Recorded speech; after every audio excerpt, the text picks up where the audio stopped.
Just before midnight, the British Airways Boeing 737 touched down at Sheremetyevo, modern and miserable and the gateway to Moscow. An hour later, customs and immigration on high-quality go-slow. Young Holt met his girl. "Pretty damn late, young man. They had to hold the flight so I could say goodbye to my lady." "Pig," Jane pouted. And she came to him and grabbed him and hugged him and kissed him.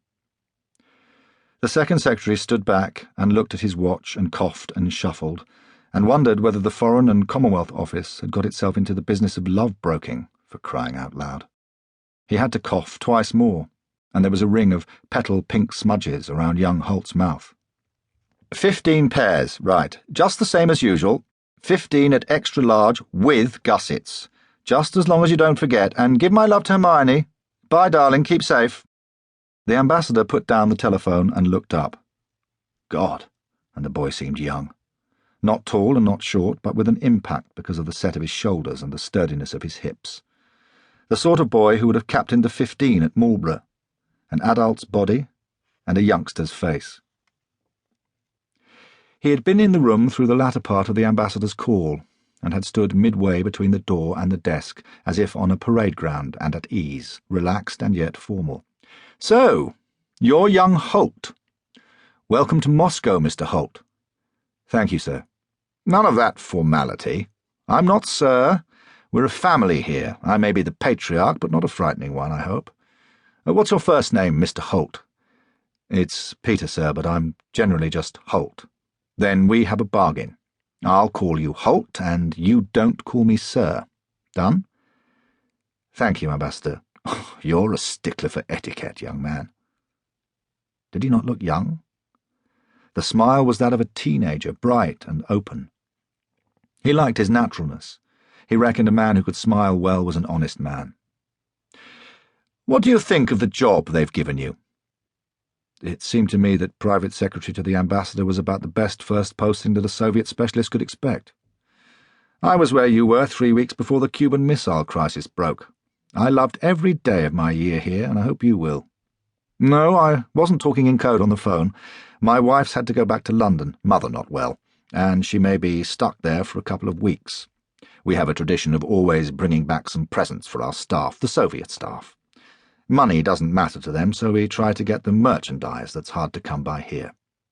You won't have seen the ladies who clean our apartment, cook for us, but they're all former Olympic shot-putters, so it's Marks and Spencer's tights that keep the cobwebs out of the corners and the pots scoured. We're a small, compact unit here. We all have to pull our weight. It is as interesting and fascinating a posting for me as it is for you, but it's only by damned hard work that we stay afloat. There are no passengers in this embassy.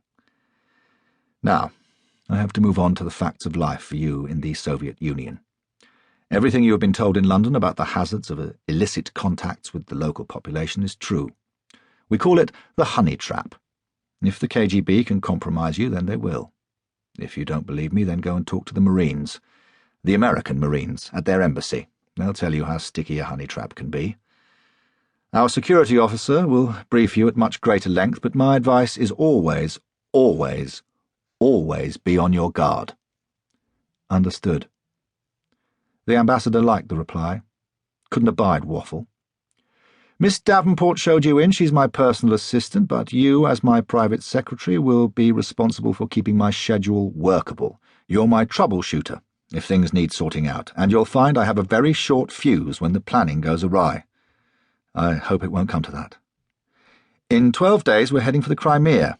That's something of a bonus for you, getting out of the rat cage so quickly. We're away for 5 days, based in Yalta. You'll find it all in the file that Miss Davenport will give you. Pity there couldn't have been a handover from your predecessor." "I understood he has pneumonia." "We flew him out. Always get a man out if he's sick, standard procedure. I'd like you to go through the file and check each last detail of the programme. I don't want to be pitching up at a hotel where the booking isn't confirmed, and I don't want to be in a black tie when our hosts are in pullovers." "I'll get on with it." The ambassador's head ducked, but his eyes were still on Holt. There was a glimmer of a smile at his mouth. "I hear you're engaged to be married." Holt couldn't help himself, blushed. "Not officially. It'll happen."